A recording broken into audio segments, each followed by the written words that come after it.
আমরা বহুবার বলেছি, জুলুম করেন না, মানুষের প্রতি অত্যাচার করেন না, মিথ্যা মামলা দিয়ে মানুষকে ফাঁসায়েন না, অযথা মানুষের নামে গায়েবী মামলা দিয়েন না, মানুষকে গুম খুন নির্যাতন আয়না ঘর করেন না।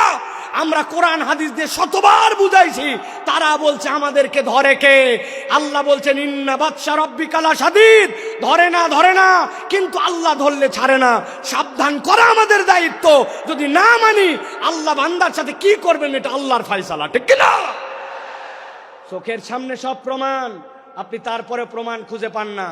যাদেরকে আপনি অপমান করে অপদস্থ করে দেশ থেকে বের হতে বাধ্য করেছিলেন, যাদেরকে মিথ্যা মামলা দিয়ে অন্যায় করে জাতির সামনে লাম্পট্য চরিত্রের অপবাদ দিয়ে ভিতরে ঢুকিয়েছিলেন, আল্লাহ তাদেরকে এমন সম্মানিত করেছেন, তারা আজকে মঞ্চে বক্তব্য দেয়, তাদের কথা শোনার জন্য লক্ষ মানুষ আসে। আর যারা বাধা দিয়েছিল, অন্যায় করেছিল, তাদেরকে খুঁজে পাওয়া যায় না, ঠিক না?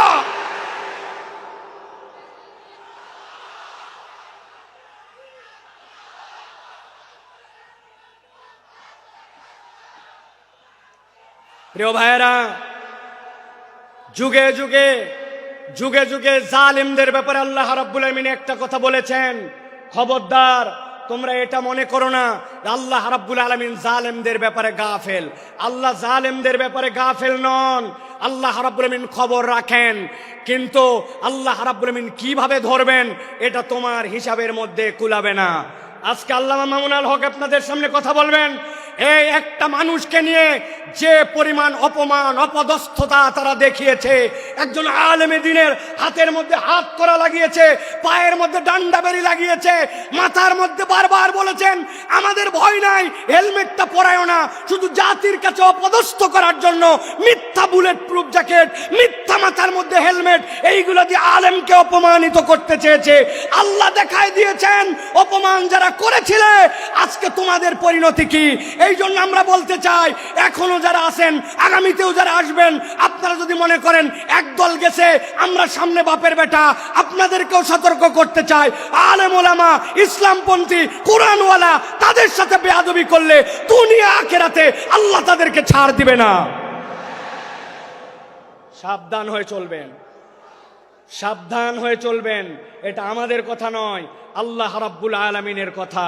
আল্লাহ রাব্বুল আলামিন বলছেন, ভালো করে জেনে রাখো দুনিয়ার মানুষ, ওয়ামা খলাকতুল জিন্না ওয়াল ইনসা ইল্লা লিয়াবুদুন, আমি জিন আর ইনসান এখানে কাউকে খাস আর আম করি নাই, গণভাবে তোমাদেরকে আল্লাহর ইবাদতের জন্য সৃষ্টি করেছি। অতএব তুমি যদি আল্লাহর আবদ হও, সেটা যেখানেই হোক না কেন, আল্লাহর উবুদিয়্যাতের মধ্যে ঢুকতে পারলে নিষ্কৃতির পথ আছে, আল্লাহর উবুদিয়্যাতের মধ্যে ঢুকতে না পারলে বাঁচার দ্বিতীয় কোনো রাস্তা নাই। আল্লাহ রাব্বুল আলামিন আমাদেরকে যেন এই কথাগুলি বোঝার তৌফিক দান করেন, বলেন আল্লাহুম্মা আমিন। প্রিয় ভাইরা, আমি মূল আলোচনার মধ্যে প্রবেশ করব, তবে তার আগে এতক্ষণ যেটি বললাম এটা আমার নিজস্ব চিন্তা চেতনায় আমি খেয়াল করে দেখেছি। আমাদের যে মাহফিলগুলো হয়, এই মাহফিলগুলোতে আমাদের যারা শ্রোতারা আসেন তারা একটু এলোমেলো বাউন্ডারিহীন আসেন। কি শুনলাম আর কি শুনবো, খানিকক্ষণ আসলাম, স্লোগান দিলাম, তকবির দিলাম, হই হই করলাম, চলে গেলাম। এই মাহফিল বড় মাহফিল, লোক দেখানোর মাহফিল করে লাভ নাই। এই জন্য আমি চিন্তা করি যেখানেই যাই আগে অন্তত একটু আইল দেই, আইল বাঁধা। আইল চেনেন আপনারা? ভাই আইল যদি না থাকে পানি বাঁধবে? কথা বললেন না, পানি বাঁধবে? আসলে আমাদের থেকে অনেক ডিস্টেন্স হয়ে গেছে আপনাদের, তাই না ভাই? একটু দূরে চলে গেছেন আপনারা। প্রিয় ভাইয়েরা, আল যদি না থাকে তাহলে পানি যেরকম বাঁধে না, তো আমাদের জীবনে আমি যে কথাটা শুনবো এই কথাটার আগে একটা আল লাগবে, যে আমি কেন এই কথাটা শুনতেছি, এই কথাটা আমার শোনা কেন জরুরি। আমি তো আল্লাহ রাব্বুল আলামিনের পূর্ণ ইতাআতে ঢুকতে চাই, কিন্তু আমার জীবন ভর এমন অপরাধ, এমন ভুলভ্রান্তি যে আমি কোনো লাইন খুঁজে পাই না, আমি কোন লাইনে যাব। তো ওই লাইনটা বোঝানোর আগে আমি একটু আইল দিলাম। এখন আপনাদের সহযোগিতা নিয়ে আমরা সরাসরি একটু তাফসীরের মধ্যে প্রবেশ করতে চাই। আপনারা প্রবেশ করতে চান? আছেন আপনারা ইনশাআল্লাহ? কারা কারা আছেন দুই হাত উঁচু করে একটু দেখান। কথা বলবেন না, কোনো কথা বলবেন না, চুপচাপ হাত নামান, হাত নামান, হাত নামান। হাত নামান, থামেন থামেন, তাকবীর দিয়েন না ভাই, কত সময় সংক্ষেপ, আপনাদের অনেক আবেগ আমরা জানি, তাকবীর দিয়েন না। একটু আপনাদের মোবাইলে লাইট আছে? আছে? একটু শার্ট করে 5 সেকেন্ড সময় দিলাম, জ্বলায় ফেলেন দেখি। হ্যাঁ, একটু জ্বলায় ফেলেন। যার যার মোবাইল আছে কথা বলবেন না, একটা কথা হবে না, একজনও না। জ্বলাইছেন?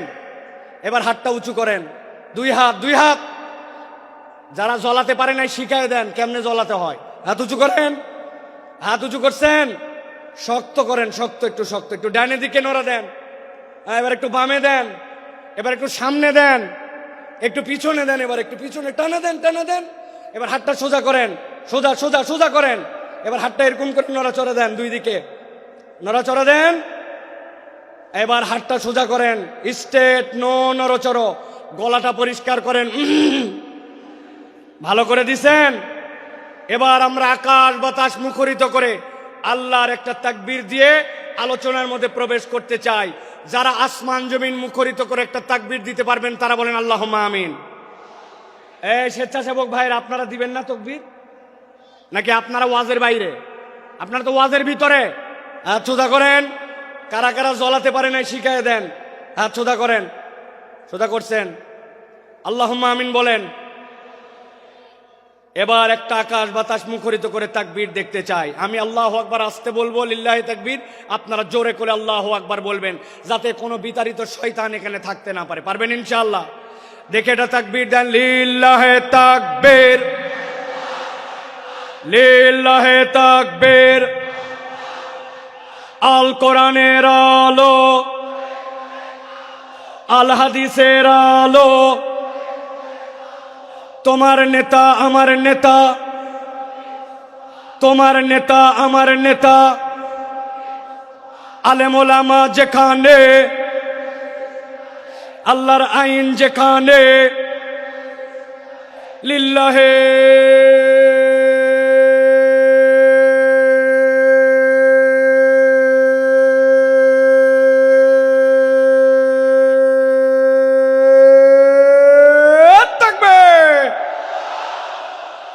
আল্লাহ রাব্বুল আলামিন বলছেন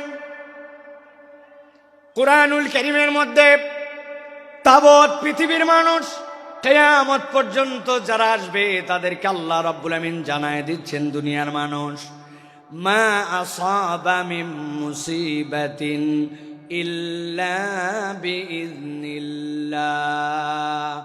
দুনিয়াতে তোমাদের যত বালা, যত পরীক্ষা, যত মুসিবত, যত ধরনের দুনিয়াতে তোমাদের সামনে বিপদ আপদ আসুক না কেন, আল্লাহ বলছেন কখনো বান্দা এইটা যেন ভাবে না যে এইটা আল্লাহ রাব্বুল আলামিনের জ্ঞানে বোধহয় নাই, আল্লাহ বোধহয় এ বিষয়ে বেখবর।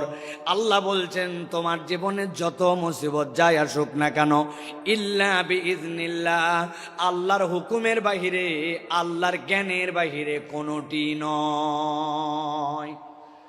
তাহলে আমাদের জিজ্ঞাসা, বিপদ আমাদের আসলো, মুসিবত আমাদের আসলো, নানান ধরনের কঠিন পরিবেশ পরিস্থিতি আমাদের উপর দিয়ে যায়, আল্লাহকে আমাদেরকে এইগুলা দিয়া পরীক্ষা করে করে মজা পান নাকি রব্বুল আলামিন? না না না, ঈমান এইটা নয়। আল্লাহ বলছেন মুসিবত তোমাদের যেরকমই হোক না কেন, আমি আল্লাহ তোমাদের জন্য জানাচ্ছি, ওয়া মান ইউমিন বিল্লাহ ইয়াহদি কলবাহু, কেউ যদি একবার তার রব হিসাবে আল্লাহ রাব্বুল আলামিনের প্রতি ঈমান আনতে পারে, আল্লাহর প্রতি বিশ্বাস করতে পারে, আল্লাহকে রব হিসাবে মেনে নিতে পারে, আর অন্তর থেকে এইটার রিফ্লেকশন যদি তার চলে আসে, আল্লাহ বলছেন ইয়াহদি কলবাহু, আল্লাহ ওই বান্দার জন্য হেদায়েতের ব্যবস্থা করে দেন। কোরআনুল কারীম যে বলল আপনাকে ইয়াহদি কলবাহু, তাফসীরের ভিতরে এসেছে, তাফসীরে কবীরের ভিতরে, তাফসীর ইবনে আশুরের ভিতরে মুফাসসিরিনে কেরাম ব্যাখ্যা করছেন, একজন ইমানদার ব্যক্তিকে আল্লাহ যে বলেছেন ইয়াহদি কলবা, এইটা বলার উদ্দেশ্য ওই বান্দার যত বড় বিপদ হোক আর যত বড় মুসিবত হোক না কেন, সে যদি রব হিসাবে আল্লাহকে চিনে ফেলতে পারে, আল্লাহ তার অন্তরের ভিতরে এমন একটা প্রশান্তি ঢুকায় দিবেন, ওই হেদায়েতের প্রশান্তি তাকে কখনো আল্লাহর রাস্তা থেকে বিচ্যুত করবে না। পরীক্ষা যতই আসুক ওই বান্দার অন্তরটা আল্লাহর উপরে স্টেবল থাকবে। সুবহানাল্লাহ।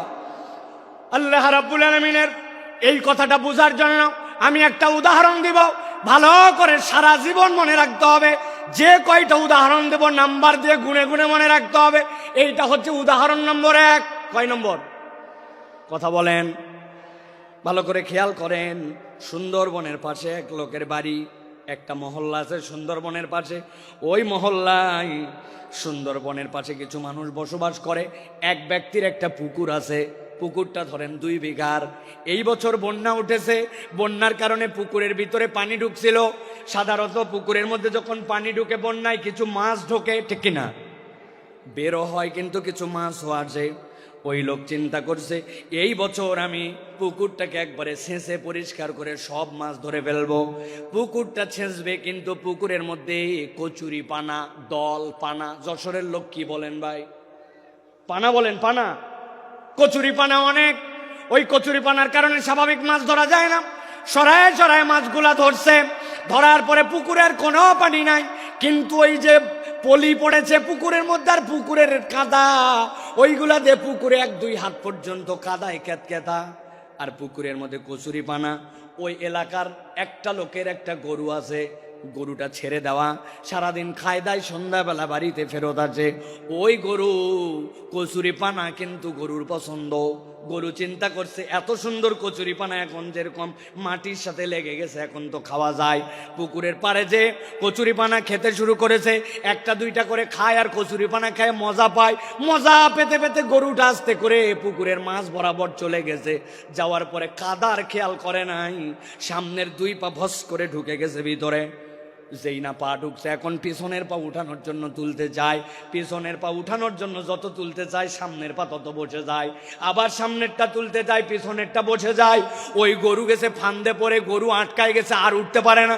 অনেকক্ষণ হামলা হামলি চিল্লা চিল্লি করছে, কিন্তু বুঝছে চিল্লা চিল্লি করে কোনো কাম নাই। যত নড়ে তত ভিতরে ঢুকে যায়। খানিকক্ষণ পরে গরু চিন্তা করছে এত টেনশন করার কোনো কারণ নাই। আমার একটা মালিক আছে, সন্ধ্যাবেলা যদি তার বাড়িতে যেয়ে দেখে আমাকে খুঁজে না পায়, নিশ্চয় আমাকে খোঁজার জন্য আসবে। কথা ঠিক। যেই না সন্ধ্যা হয়েছে, মালিক দেখে আমার গরু ফেরত আসে নাই। সাথে সাথে খুঁজতে খুঁজতে যে পুকুরের মধ্যে দেখে আটকায় আছে, বুক পর্যন্ত কাদার মধ্যে। মালিকের মেজাজ খারাপ। দুপুরবেলা থেকে খুঁজতেছি বেটা, বিকালবেলা তুমি পুকুরের মধ্যে খাওয়ার আর জায়গা পাও নাই। হাতের মধ্যে একটা লাঠি ছিল, আস্তে করে যাই আগে কয়েকটা পেছনে ধাপ ধাপ করে লাগায় দিছে। গরু তো চিৎকার করে উঠছে, কিন্তু গরু কিছু বলতেছে না, কারণ জানে এই মায়ের খাওয়ার যৌক্তিক কারণ আছে। মাঠটার খাওয়ার পর এখন মালিক দড়ি টড়ি নিয়ে এসে গলার মধ্যে লাগাইছে। লাগানোর পরে আরো কয়েকজনকে লোককে ডাক দিচ্ছে যে বাবা ধরো তো, টেনে টেনে একটু উঠানো লাগবে। গরুকে টেনে টেনে উঠাইছে। উঠানোর সময় গলা ছিলে গেছে, কোমরের মধ্যে ব্যথা পাইছে। কিন্তু ওই গরুকে উঠানোর পরে বালতি করে পানি নিয়ে খড় দিয়া পিট পেট ডলে টলে পরিষ্কার করে গোয়ালের মধ্যে তুলছে। ঠিক ওই রাত্রে ধরেন একটা ঘটনা ঘটে গেছে। একটা বাঘ সুন্দরবন ছেড়ে মহল্লার মধ্যে আসছে, একটা হরিণ তারা করে ধরবে। এমন সময় হরিণটা যখন পালায়ে যাচ্ছে, বাঘের আর আইডিয়া নাই যে পুকুরের মধ্যে পানি আছে না নাই। লাফ দিছে একটা লম্বা করে, কিন্তু পুকুর পার হতে পারে নাই, মধ্যে বরাবর পড়ছে। ও তো মনে করছে হয়তো পানি আছে, যেহেতু পুকুর ভর্তি কচুরি পানা। ধাপ করে পুকুরের মধ্যে যেই না পড়ছে, 2 হাত 2.5 হাত কাদা, ক্যাত ক্যাত করে কাদার মধ্যে আটকায় গেছে। বাঘের শক্তি অনেক, কিন্তু যতই ওঠার চেষ্টা করছে 10-15 মিনিট উঠতে পারে না। কাদার ঠেলায় ক্যাত ক্যাতায় বুক পর্যন্ত আটকায়, এক পর্যায়ে শক্তি নিঃশেষ। বুক পর্যন্ত আটকায় সারা রাত। যখন সে আটকায় গেছে তখন জোরে জোরে করে 2টা হুঙ্কার ছাড়ছে। এলাকার মানুষ মনে করছে হায় হায়, মহল্লার মধ্যে বাঘ ঢুকে গেছে, দরজা লাগাও, খিল লাগাও, বাচ্চা কাচ্চা সামলাও। যে যার বাচ্চা কাচ্চা সামলায় টামলায় রাত কোন রকম ভয়ে ভয়ে পার করছে, কেউ ঘুমায় নাই। সকাল যখন হয়েছে, 1-2জন সাহসী লোক বেরিয়ে দেখতেছে বাঘের খবর কি। একজন খবর দিছে, আরে বাঘ তো নিজে মারতে আসে নাই, উল্টা ফান্দে পড়ছে। দেখ দেখ পুকুরের মধ্যে বাঘ আটকায় আছে। যার কাছে যা ছিল বাঁশ লাঠি সবগুলা নিয়ে যায় ধামা ধাম মার। একজন ইয়াং ছেলে বলছে, চাচা একটু সাইড দেন। বলে, তুই কই যাবি? বলে, আমি ছোট মানুষ, কিন্তু বড় হয়ে যেন গল্প করতে পারি, আমি পিটায় বাঘ মারছিলাম, আমাকে একটু মারার চান্স দেন। আরেক মহিলা কোলে করে বাচ্চা নিয়ে আসছে, বাচ্চা নিয়ে আসে বলছে, আপনার? বলে, আমার ছোট বাচ্চা, কোলের বাচ্চা, কিন্তু হাতে একটা লাঠি আছে বাবা, জীবনে একটা সুযোগ অন্তত দাও যাতে বাঘকে একটুখানি আমি মারতে পারি, বাঘ মারে অন্তত বড় হয়ে বলতে পারবে মায়ের কোলে থেকে বাঘ মারছে। কথা ঠিক না? ভালো করে বোঝেন, জিজ্ঞাসা করব, মুসলমান সারা দেশ থেকে এখানে আসছেন আপনারা, শুধু যশোরের না। জিজ্ঞাসা করে উত্তর দেন, আপনার আমার দৃষ্টিভঙ্গিতে একটা গরু বেশি শক্তিশালী না বাঘ? কথা বললেন না, শুনতে পাই নাই। গরু না বাঘ? বাঘ বেশি শক্তিশালী, কিন্তু গরুর একজন স্থানীয় মালিক থাকার কারণে, একজন তত্ত্বাবধায়ক থাকার কারণে কাদার মধ্যে আটকানোর পরেও সন্ধ্যাবেলা তুলে নিয়ে গেছে, কিছু মায়ের হয়তো খাইছে, কিন্তু বিপদ থেকে উদ্ধার পাইছে।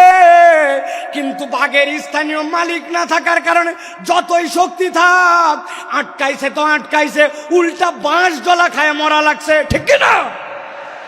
আমার আল্লাহ রাব্বুল আলামিন বলছেন, মা আসাবা মিন মুসিবাতিন ইল্লা বিইذনিল্লাহ ওয়া মান ইউমিন বিল্লাহ ইয়াহদি কলবাহু ওয়াল্লাহু বিকুল্লি শাইইন আলীম।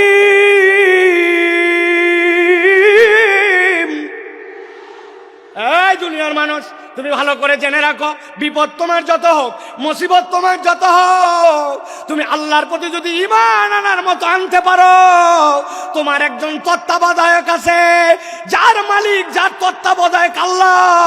দুনিয়ার কেউ তাকে দাম না দিলেও ওই লোকের কোনো ভয় পাওয়ার কারণ নাই। আর যদি মনে করেন আমেরিকা আমার তত্ত্বাবধায়ক, কানাডা আমার তত্ত্বাবধায়ক, পাশের দেশ আমার তত্ত্বাবধায়ক, তাহলে আমি আপনার কাছে একটা কথা পরিষ্কার করে জানতে চাই এবং বুঝাতে চাই। বুঝে থাকলে বলবেন তো ভাই, আমেরিকা কি আল্লাহর দুনিয়ার ভেতরে না বাইরে? কানাডা কি আল্লাহর দুনিয়ার বাইরে না ভেতরে? পাশের দেশটা কি আল্লাহর দুনিয়ার ভেতরে না বাইরে? তাহলে আপনি বাংলাদেশ থেকে টপকায়া দেশের বাইরে যায় কেমনে ভাবতেছেন আল্লাহর দুনিয়ার বাইরে? ধরে না, ধরে না, ধরে না, ধরলে আল্লাহ ছাড়ে না। কেবল তো খেলা শুরু, ঠিক কি না? আপনারা ফুটবল খেলছেন না? ফুটবল খেলা কেমনে হয় দেখছেন আপনারা? সেন্টার থেকে খেলা শুরু। কোথা থেকে? সেন্টার থেকে খেলা শুরু হয়, এই পা ওই পা, এই পা ওই পা করতে করতে আস্তে করে বল যখন ডি বক্সের মধ্যে যায়, তারপরে চূড়ান্ত শট করে গোল দেওয়া হয়, ঠিক না?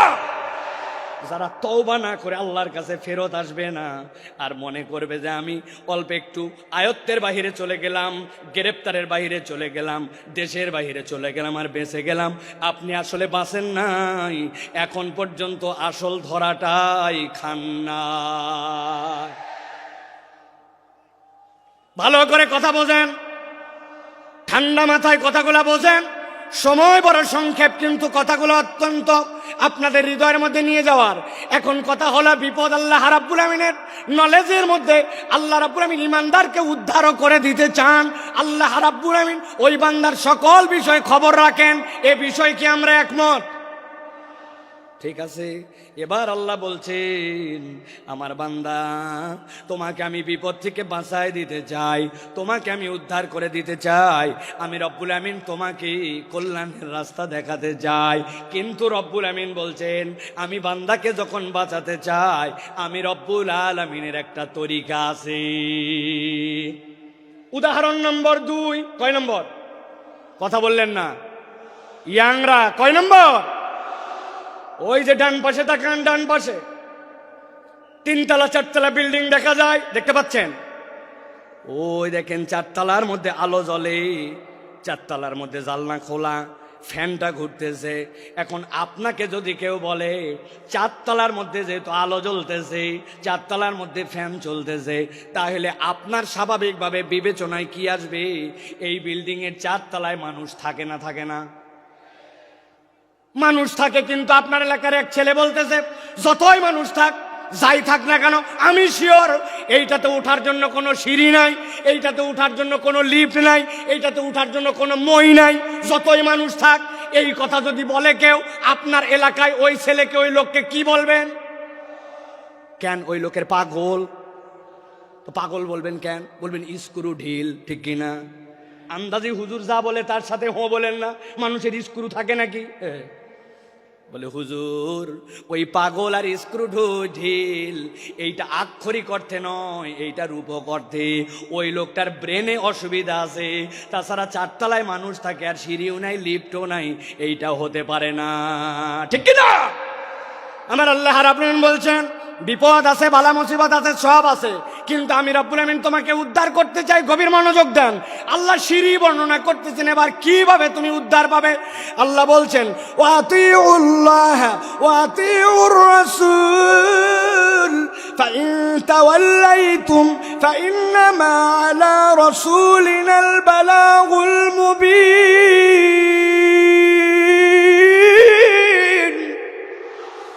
আমার রব্বুল আমিন বলছেন বান্দা তোমাকে আমি বিপদ দিয়েছি শেষ করে দেওয়ার জন্য নয়, ধ্বংস করে দেওয়ার জন্য নয়। দুনিয়ার কোনো মানুষকে আমি জাহান্নামে দেওয়ার জন্য সৃষ্টি করি নাই। আমি আল্লাহ তোমাকে সিঁড়িটা বলে দিতে চাই। আল্লাহ বলছেন 1 নম্বর সিঁড়ি ওয়াতিউল্লাহ। 1 নম্বরে আল্লাহ রাব্বুল আলামিনের পূর্ণ ইতাআত করা লাগবে। আমি আপনাদের কাছে জিজ্ঞাসা করতে চাই, অত জোরে না বললেও সমস্যা নাই, কিন্তু বুঝে সুঝে বলবেন। আল্লাহ রাব্বুল আলামিনের যে ইতাআত করা লাগবে এ বিষয়ে কি আমাদের কোনো সন্দেহ আছে?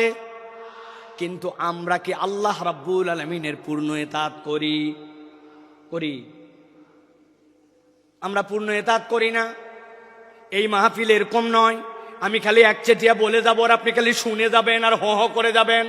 আমি আপনার চিন্তার খোরাক দিতে চাই। একটুখানি ঠান্ডা মাথায় এবার চিন্তা ভাবনা করেন তো। আমি 5-7 সেকেন্ড আপনাকে সময় দিব। আমি আল্লাহর ইতাআত করতে হবে জানি, কিন্তু পূর্ণ ইতাআত করি না। বলেন তো আমাদের পূর্ণ ইতাআত না করার পেছনের কারণ কি হতে পারে? ভাবেন, চিন্তা করেন। আপনি একটু 5-7 সেকেন্ড মনে মনে একটা কিছু চিন্তা করেন। আপনাদের এক একজনের এক এক ধরনের প্রশ্ন, আপনাদের চিন্তার উদয় হয়েছে কিনা ভাই? আমি আপনার কাছে একটা সামারি করি, দেখেন তো আমার চিন্তার সাথে আপনার চিন্তার সাথে সমন্বয় হয় কিনা। আল্লাহর ইতাআত করতে হবে কিন্তু পূর্ণ ইতাআত করি না। আমি আমার ক্ষুদ্র দৃষ্টিভঙ্গিতে দেখেছি এর অন্যতম কারণ হচ্ছে আমরা আল্লাহ রাব্বুল আলামিন যে আমাদের জন্য রাজ্জাক আর রব, আল্লাহর রাজ্জাক আর রুবুবিয়্যাতের মূল পরিচয় আমরা ওয়াকিফাল নয়, ঠিক কিনা? আপনি বলবেন হুজুর আমি আমার রাজ্জাক রবকে চিনি। কেমনে চিনেন? আমার বাড়িতে খাবার অভাব নাই, আমার বাড়িতে বাজার হাট নিয়ে চিন্তা নাই। আল্লাহ আমাকে আলহামদুলিল্লাহ যথেষ্ট খাবার, যথেষ্ট আমার বাজার, যথেষ্ট চাল ডাল আমাকে দিয়েছে। আপনি যদি মনে করেন আল্লাহ আপনাকে চাল ডাল আর খাদ্য এইটা দিয়ে একমাত্র আপনার জন্য রাজ্জাক, আপনি তাহলে আল্লাহর রাজ্জাক নামের 1% কেবল চিনছেন, বাকিটুকু আপনি চিনেন নাই। আল্লাহ নিজের পরিচয় দিয়েছেন ইন্নাল্লাহ হুয়ার রাজ্জাকু যুল কুওয়াতিল মাতিন।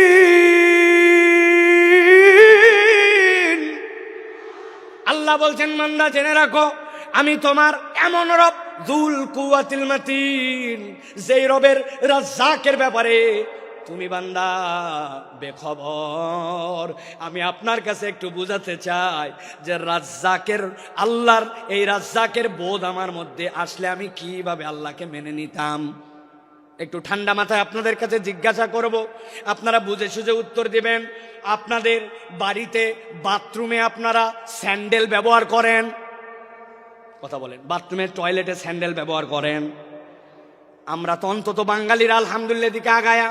পার্শ্ববর্তী দেশের কথা বাদ দিলাম, ওরা এখন পর্যন্ত তো খালি টয়লেটে বাথরুম করুন বাথরুম করুন এই বিজ্ঞাপনই শেষ করতে পারে নাই। ওরা এখনো তো সভ্যই হতে পারে নাই। কিসের আন্দাজি ফাপড় দালালি করো? তোমরা এখনো জায়গা মতো বাথরুম করতে শিখো নাই। মুখ ঢাকায় বসে থাকে, পিছনে সবাই দেখে, মনে করে আমি দেখতেছি না মানে কেউ দেখতেছে না। ভালো করে বোঝেন, আপনার আমার টয়লেটের মধ্যে বাথরুমের মধ্যে স্যান্ডেল আছে না? বলবেন হুজুর বাথরুমের টয়লেটের স্যান্ডেলের সাথে আবার রাজ্জাক কেমনে বুঝলেন? ভালো করে খেয়াল করেন। আপনাকে বলছে আপনার স্ত্রী, আপনার মা, বাবারে তোর আব্বা বাথরুমে গেছিল, পা পিছলায় গেছে। কেন পা পিছলালো মা? জুতার তলাটা ক্ষয়ে গেছে রে বাপ, নতুন একটা স্পঞ্জ স্যান্ডেল নিয়ে আসিস তো, কেননা জুতা দেখতেছি নিচে পিছলা হয়ে গেছে। আপনার আমার এরকম হয় কিনা? আপনার আমার জুতার তলা পিছলা হয়। কতটুকু আপনি বাথরুমে স্যান্ডেল ব্যবহার করেন একবার খেয়াল করে দেখেন। ঢুকলেন একটু, পড়লেন একটু, বেরোলেন, কিন্তু ওই জুতার তলা খোয়ায় যায়, 6 মাস টিকে না। কিন্তু আপনি আমি দুনিয়ার বুকে এত চলাফেরা করলাম, কত ফুটবল খেললাম, কত ধান লাগালাম, কত মাটির মধ্যে দিয়ে হাঁটা চলা করলাম, বয়স বাড়তে বাড়তে 20, 30, 40, 50 বছর হয়ে গেল। আপনি একবার ভাবলেন না আপনার পায়ের তলার জুতার তলা ক্ষয়ে যায়, কিন্তু আপনার পাও তো ক্ষয়ে যেতে পারত। বান্দার পায়ের তলা যদি খোয়াইতো তাহলে যশোর অঞ্চলে যেগুলার বয়স 60-70 বছর, রাস্তায় খালি কাল্লাগুলা ঘোরাফেরা করার কথা। কিন্তু রব্বুল আলামিন আপনাকে রিজিক দিলেন, এইটা আপনার রিজিক যে আপনার পায়ের তলা খোয়ায় না। 19 বছর হলেই চুল রাখছি মাথায়, সুন্নত, কিন্তু এই চুল বড় হওয়ার পরে কাটছি কত শতবার, হিসাব নাই। কিন্তু আপনি কল্পনা করছেন মাথার চুল কত কাটলেন, কিন্তু ভুরুর চুল কতবার কাটা লাগছে? না, আপনার ভুরুর চুল কাটা লাগে নাই, মাথার চুল কাটা লাগছে। যেখানে যা করা লাগবে রব্বুল আমিন এইগুলা সমন্বয় করে আপনার জন্য দিলেন। আঙ্গুল, এই নখগুলো আপনি কত কাটলেন? বুধবার, বৃহস্পতিবার, শুক্রবারে আসার আগে, আপনি জুমাবারে আসার আগে নেলগুলা কেটে ফেলেন। নখগুলা বাড়লো, কিন্তু ওই 2 বছর বয়সে আপনার দাঁত উঠে গেছে। অনেক বাচ্চা কাচ্চার 13-14 মাসেও দাঁত উঠে যায়। ওই দাঁত উঠার পরে এই যে আমার দাঁত এই পর্যন্ত এসে দাঁড়ায় গেল, 70 বছর দাঁত আর বাড়লো না, কিন্তু নখ বেড়ে গেল। কে আপনার এইটা নিয়ন্ত্রণ করে? আল্লাহ বলছেন তুমি চিনতে পারো নাই, তোমার রব যিনি রাজ্জাক তিনি এইগুলা তোমার জন্য নিয়ন্ত্রণ করে। ভালো করে বোঝেন। আল্লাহ বলছেন আতিউল্লাহ, আল্লাহকে ইতাআত করো। আর আপনি আল্লাহ রাব্বুল আলামিনের কোন নিয়ামত খুঁজে পান না?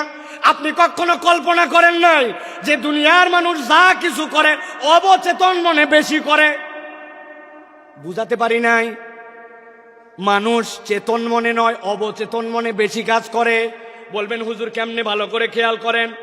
এই যে Sakina medical, Ad-din medical college হাসপাতাল, বুকের মধ্যে ব্যথা আপনার, ডাক্তারের কাছে আসছেন, ডাক্তার বলছে আপনার বুকের সমস্যা, হার্টে, তবে এটা বাঁচার উপায় আছে। কি উপায় ডাক্তার সাহেব? বলেন আমি আরো বাঁচতে চাই। পরামর্শ দিছে, কোনো টেনশন নাই, তবে একটা সাবধানতা অবলম্বন করতে হবে। 1 মিনিটে আপনাকে শ্বাস নিতে হবে 20 বার। যদি 21 বার নেন ঝামেলা আছে, আর যদি 19 বার নেন ঝামেলা আছে। এখন আপনি বাড়িতে আসছেন প্রেসক্রিপশন নিয়ে, এরপরে আপনি এখন হাতে সব সময় শুধু ঘড়ি, কারণ আপনাকে 1 মিনিটে কয়বার শ্বাস নিতে বলছে? 20 বার। 21 বার নিলেও ঝামেলা, 19 বার নিলেও ঝামেলা। ওই লোক এখন নিঃশ্বাস নাই, 1, 2, 3, 4, 5, 6, 8, 9, 10, সারাদিন খালি গুনে আর নিঃশ্বাস নেয়।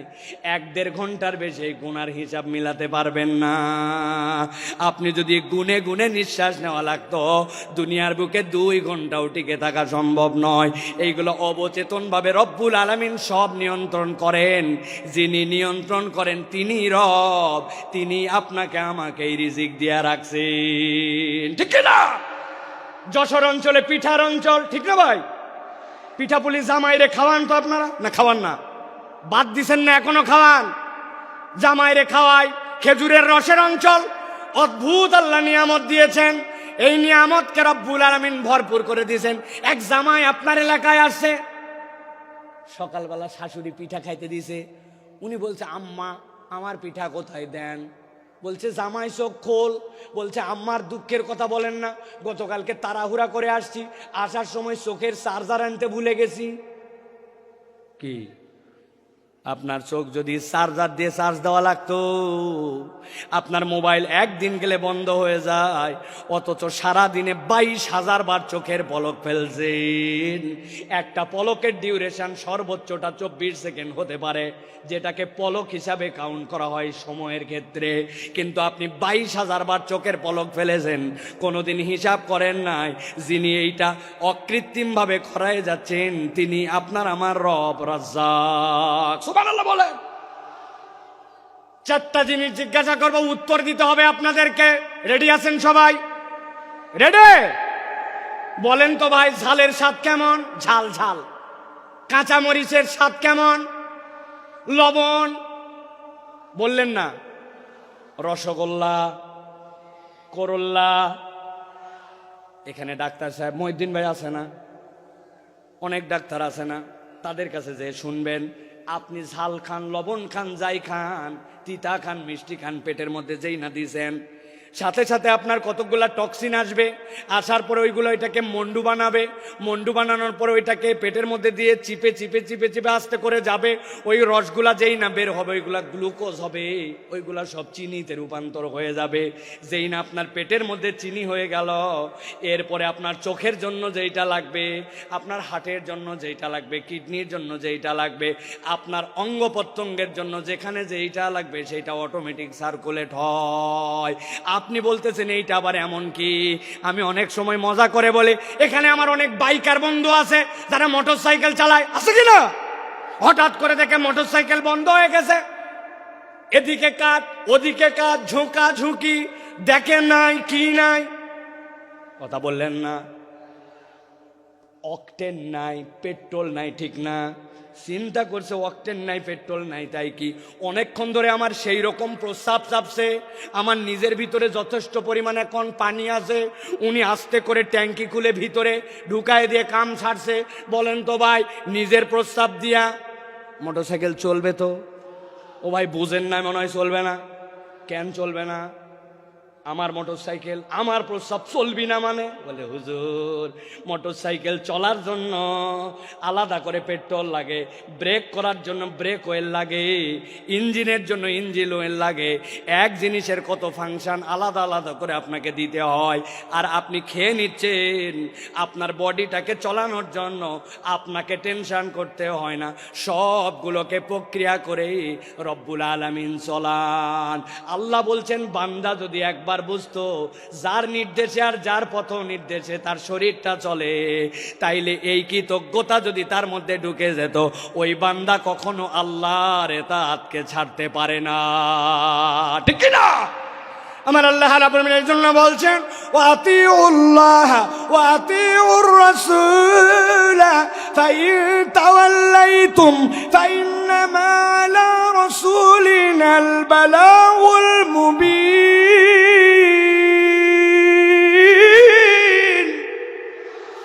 এই দুনিয়ার মানুষ, তোমাকে আমি ধ্বংস করে দেওয়ার জন্য সৃষ্টি করি নাই, আমি তোমাকে নিষ্কৃতি দেওয়ার জন্যই সৃষ্টি করেছি। তবে আমি তোমার জন্য সিঁড়ি বলে দিচ্ছি। 1 নম্বর সিঁড়ি হচ্ছে আতিউল্লাহ, আল্লাহর ইতাআত তোমার জীবনে লাগবে। আর আল্লাহর অনুসরণ করার পরে আল্লাহর অনুসরণটা আমার নবীর তরিকায় হওয়া লাগবে। তোমার জীবনে যদি আল্লাহর নবী ঢুকে যায় আর আল্লাহর ইতাআত পূর্ণাঙ্গ হয়ে যায়, আল্লাহ বলছেন ইয়াহদি কলবাহু, ওই বান্দার যত বড় মুসিবতই হোক না কেন, তার জন্য হেদায়েতের পথ দেখানো রব্বুল আলামিনের কাজ। সুবহানাল্লাহ। আল্লাহ সাথে সাথে এটাও বলছেন, তোমাদের মধ্যে কতগুলা গাদ্দার আছে, পণ্ডিত আছে, শুনলাম না আল্লাহর কথা, না শুনলে কি হবে? আছে না? আল্লাহ বলছেন কিছুই হবে না। ফাইন তাওয়াল্লাইতুম ফাইন্নামা আলা রাসূলিনাল বালাগুল মুবিন। আমি আল্লাহ জানায় রাখলাম, তুমি যদি মুখ ফিরায় নাও, নবী আর নবীওয়ালা কাজ যারা করে তাদের দায়িত্ব হচ্ছে বার্তাটা পৌঁছায় দেওয়া। দারোগাগিরি করার জন্য নবী আর নবীর ওয়ারিসদেরকে দায়িত্ব দেওয়া হয় নাই। আমাদের দায়িত্ব পৌঁছায় দেওয়া। শুনলে তোমার ভালো, না শুনলে তোমার বিপদ, ঠিক না? আমরা বহুবার বলেছি, জুলুম করেন না, মানুষের প্রতি অত্যাচার করেন না, মিথ্যা মামলা দিয়ে মানুষকে ফাঁসায়েন না, অযথা মানুষের নামে গায়েবী মামলা দিয়েন না, মানুষকে গুম খুন নির্যাতন আয়না ঘর করেন না। আমরা কোরআন হাদিস দিয়ে শতবার বুঝাইছি, তারা বলছে আমাদেরকে ধরে কে? আল্লাহ বলছেন ইন্না বাতশা রাব্বিকা লাশাদীদ, ধরে না, কিন্তু আল্লাহ ধরলে ছাড়ে না। সাবধান করা আমাদের দায়িত্ব। যদি না মানি, আল্লাহ বান্দার সাথে কি করবেন এটা আল্লাহর ফয়সালা, ঠিক কি না? চোখের সামনে সব প্রমাণ, আপনি তারপরে প্রমাণ খুঁজে পান না। যাদেরকে আপনি অপমান করে অপদস্থ করে দেশ থেকে বের হতে বাধ্য করেছিলেন, যাদেরকে মিথ্যা মামলা দিয়ে অন্যায় করে জাতির সামনে লাম্পট্য চরিত্রের অপবাদ দিয়ে ভিতরে ঢুকিয়েছিলেন, আল্লাহ তাদেরকে এমন সম্মানিত করেছেন, তারা আজকে মঞ্চে বক্তব্য দেয়, তাদের কথা শোনার জন্য লক্ষ মানুষ আসে। আর যারা বাধা দিয়েছিল, অন্যায় করেছিল, তাদেরকে খুঁজে পাওয়া যায় না, ঠিক না?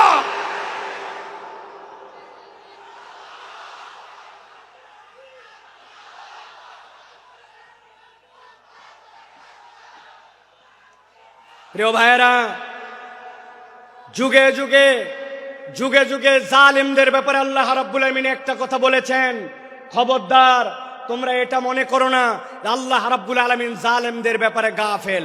আল্লাহ জালেমদের ব্যাপারে গাফেল নন, আল্লাহ রাব্বুল আলামিন খবর রাখেন। কিন্তু আল্লাহ রাব্বুল আলামিন কিভাবে ধরবেন এটা তোমার হিসাবের মধ্যে কুলাবে না। আজকে আল্লামা মামুনুল হক আপনাদের সামনে কথা বলবেন। এই একটা মানুষকে নিয়ে যে পরিমাণ অপমান অপদস্থতা তারা দেখিয়েছে, একজন আলেমে দ্বীনের হাতের মধ্যে হাত করা লাগিয়েছে, পায়ের মধ্যে ডান্ডা বেরি লাগিয়েছে, মাথার মধ্যে বারবার বলেছেন আমাদের ভয় নাই, হেলমেটটা পরায়ও না, শুধু জাতির কাছে অপদস্থ করার জন্য মিথ্যা বুলেট প্রুফ জ্যাকেট, মিথ্যা মাথার মধ্যে হেলমেট, এইগুলো দিয়ে আলেমকে অপমানিত করতে চেয়েছে। আল্লাহ দেখাই দিয়েছেন অপমান যারা করেছিলে আজকে তোমাদের পরিণতি কি। এই জন্য আমরা বলতে চাই, এখনো যারা আছেন, আগামীতেও যারা আসবেন, আপনারা যদি মনে করেন একদল গেছে আমরা সামনে বাপের বেটা, আপনাদেরকেও সতর্ক করতে চাই, আলেম ওলামা ইসলামপন্থী কোরআনওয়ালা তাদের সাথে বেয়াদবি করলে দুনিয়া আখিরাতে আল্লাহ তাদেরকে ছাড় দিবে না। সাবধান হয়ে চলবেন, সাবধান হয়ে চলবেন। এটা আমাদের কথা নয়, আল্লাহ রাব্বুল আলামিনের কথা। আল্লাহ রাব্বুল আলামিন বলছেন, ভালো করে জেনে রাখো দুনিয়ার মানুষ, ওয়ামা খলাকতুল জিন্না ওয়াল ইনসা ইল্লা লিয়াবুদুন, আমি জিন আর ইনসান এখানে কাউকে খাস আর আম করি নাই, গণভাবে তোমাদেরকে আল্লাহর ইবাদতের জন্য সৃষ্টি করেছি। অতএব তুমি যদি আল্লাহর আব্দ হও, সেটা যেখানেই হোক না কেন, আল্লাহর উবুদিয়্যাতের মধ্যে ঢুকতে পারলে নিষ্কৃতির পথ আছে। আল্লাহর উবুদিয়্যাতের মধ্যে ঢুকতে না পারলে বাঁচার দ্বিতীয় কোনো রাস্তা নাই। আল্লাহ রাব্বুল আলামিন আমাদেরকে যেন এই কথাগুলি বোঝার তৌফিক দান করেন, বলেন আল্লাহুম্মা আমিন। প্রিয় ভাইয়েরা, আমি মূল আলোচনার মধ্যে প্রবেশ করব, তবে তার আগে এতক্ষণ যেটি বললাম এটা আমার নিজস্ব চিন্তা চেতনায় আমি খেয়াল করে দেখেছি। আমাদের যে মাহফিলগুলো হয়, এই মাহফিলগুলোতে আমাদের যারা শ্রোতারা আসেন তারা একটু এলোমেলো বাউন্ডারিহীন আসেন। কি শুনলাম আর কি শুনবো, খানিকক্ষণ আসলাম, স্লোগান দিলাম, তকবির দিলাম, হই হই করলাম, চলে গেলাম। এই মাহফিল বড় মাহফিল, লোক দেখানোর মাহফিল করে লাভ নাই। এই জন্য আমি চিন্তা করি যেখানেই যাই আগে অন্তত একটু আল দেই, আল বাঁধা। আল চেনেন আপনারা? ভাই আল যদি না থাকে পানি বাঁধবে? কথা বললেন না, পানি বাঁধবে? আসলে আমাদের থেকে অনেক ডিস্টেন্স হয়ে গেছে আপনাদের, তাই না ভাই? একটু দূরে চলে গেছেন আপনারা।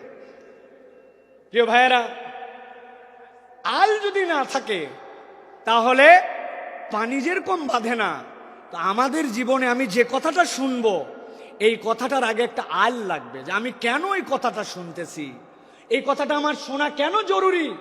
আমি তো আল্লাহ রাব্বুল আলামিনের পূর্ণ ইতাআতে ঢুকতে চাই, কিন্তু আমার জীবন ভর এমন অপরাধ, এমন ভুলভ্রান্তি যে আমি কোনো লাইন খুঁজে পাই না, আমি কোন লাইনে যাব। তো ওই লাইনটা বোঝানোর আগে আমি একটু আল দিলাম। এখন আপনাদের সহযোগিতা নিয়ে আমরা সরাসরি একটু তাফসীরের মধ্যে প্রবেশ করতে চাই। আপনারা প্রবেশ করতে চান? আছেন আপনারা ইনশাআল্লাহ? কারা কারা আছেন দুই হাত উঁচু করে একটু দেখান।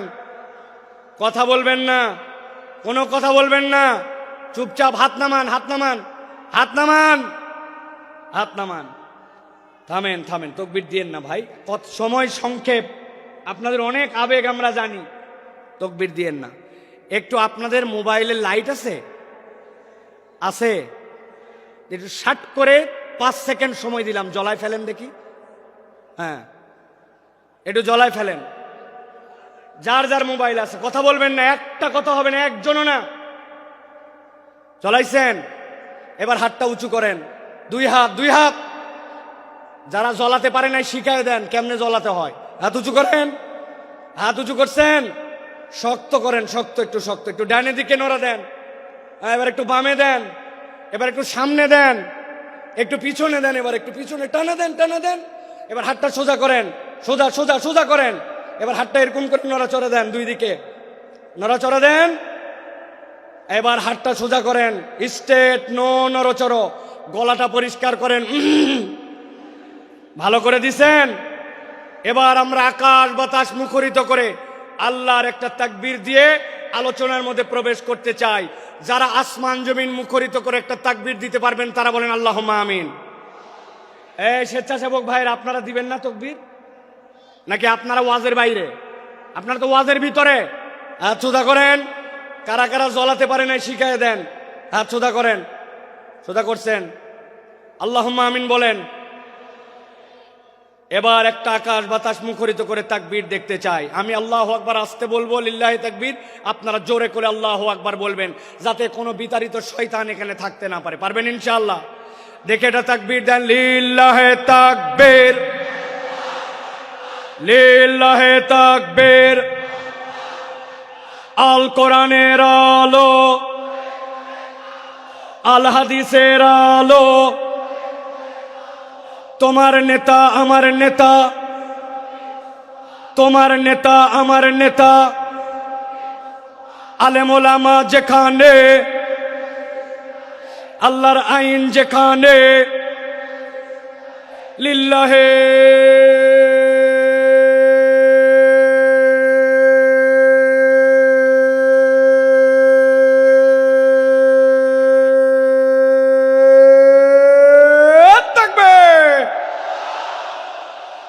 আলহামদুলিল্লাহ। হাত নামান, চুপ করে বসে যান, একটার কোনো কথা হবে না।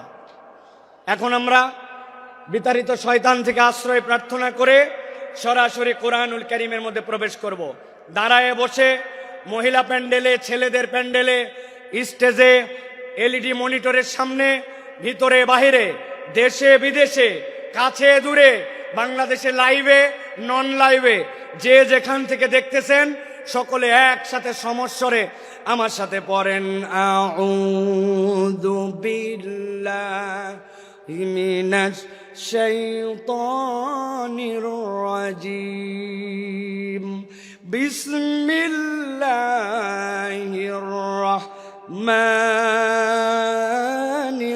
রাহিম, ইন্নাল মুত্তাকিনা ফি জান্নাতি ওয়া উয়ুন, উদখুলুহা বিসালামিন আমিনিন। আমার আল্লাহ রাব্বুল আলামিন কিয়ামত পর্যন্ত আগত মানুষের কাছে বার্তা পৌঁছায় দিচ্ছেন। আল্লাহ রাব্বুল আলামিন বলছেন, ইন্নাল মুত্তাকিনা ফি জান্নাতি ওয়া উয়ুন, নিশ্চয় আমি রব তোমাদেরকে জানায় রাখলাম, যারা মুত্তাকি হবে, আল্লাহর কাছে যারা মুত্তাকি হিসাবে একবার বিবেচিত হয়ে যাবে, আমি রব তাদেরকে বলছি, ফি জান্নাতি ওয়া উয়ুন, তারা উদ্যান এবং নহরমালা, ঝর্ণামালার মধ্যে তারা থাকবে।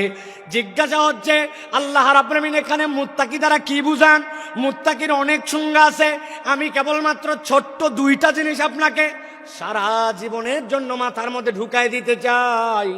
মুত্তাকি মানে কনসেপ্টের মধ্যে পরিষ্কার রাখবেন, মুত্তাকি হচ্ছে সে আল্লাহ আমাকে যা যা নিষেধ করেছেন, আল্লাহর নিষেধাজ্ঞা থেকে যখন আমি বেঁচে থাকি, আল্লাহ যা আমাকে করতে মানা করেছেন সেইটার ধারে কাছে যখন আমি যাই না, সেই পথ যখন মারাই না, বান্দা যখন এই কাজ করতে শুরু করে, আল্লাহর কাছে সে তখন মুত্তাকি হিসাবে বিবেচিত হয়। সুবহানাল্লাহ বলেন। হযরত ওমর ফারুক রাদিয়াল্লাহু তাআলা আনহু, তার কাছে সে জিজ্ঞাসা করছে খলিফাতুল মুসলিমিন, তাকওয়ার পথটা কি, মুত্তাকি কাকে বলে? ছোট্ট কথায় হযরত ওমর ফারুক বলেছেন, তুমি কি কখনো এমন গিরিপথ দিয়ে চলেছো, পাহাড়ের মাঝ দিয়ে এক পাহাড় তার এক পাহাড় যাওয়া লাগবে, আবার ওই পথটার মধ্যে অনেক কাঁটার গাছ আছে? চলেছি। ওই রাস্তায় তুমি কেমনে চলেছো আমাকে একটু দেখাও। সাহাবী ডেমনস্ট্রেশন করে দেখাচ্ছেন, খলিফাতুল মুসলিমিন আমিরুল মুমিনিন। যখন দেখেছি পাহাড়টা নিচু, আমার মাথা বেঁধে যাবে, মাথাটা নিচু দিছি। আবার যখন দেখছি উঠা লাগবে উঠছি, ডান দিকে ফিরা লাগবে ডানে ফিরছি, বাম দিকে কাত হওয়া লাগবে ফিরছি। আর আমার গায়ের মধ্যে যে কাপড়টা ছিল ওইটা যেন কোনো কাঁটার গাছের মধ্যে আটকায় না যায়, ওই জন্য কাঁটার গাছের মধ্যে আটকানোর থেকে বাঁচার জন্য কাপড়গুলা জড়ো করে করে আমি চলাফেরা করছি। হযরত ওমর ফারুক বলছেন, তুমি তো তাকওয়া বুঝেই ফেলছো। তাকওয়ার পথ তো এইটাই, হালাল হারামের সংমিশ্রণ আছে, আল্লাহর নিষেধাজ্ঞা আছে, অনেক কঠিন, কিন্তু তোমাকে যে তো বেরিয়ে যেতে হবে, তুমি বিবেচনা করে করে যখন চলো, এইটাই তোমার জন্য তাকওয়ার পথ। আল্লাহ বলছেন ওই তাকওয়ার পথে চলে যারা মুত্তাকি হবে, ইন্নাল মুত্তাকিনা ফি জান্নাতিন ওয়া উয়ুন, আমি রব্বুল আমিন তাদের জন্য জান্নাত আর তাদের জন্য ঝর্ণা রেখেছি। আল্লাহ ডাক দিয়ে বলবেন, উদখুলুহা বিসালামিন আমিনিন, ওর মধ্যে তোমরা নিরাপত্তার সাথে প্রবেশ করো।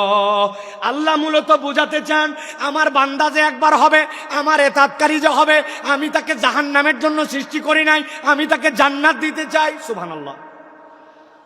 কিন্তু বান্দা মনে মনে চিন্তা করছে, আমার তো গুনাহ খাতার কোনো শেষ নাই, আমি কেমনে বাঁচবো, আমি কেমনে এই পথকে গ্রহণ করব।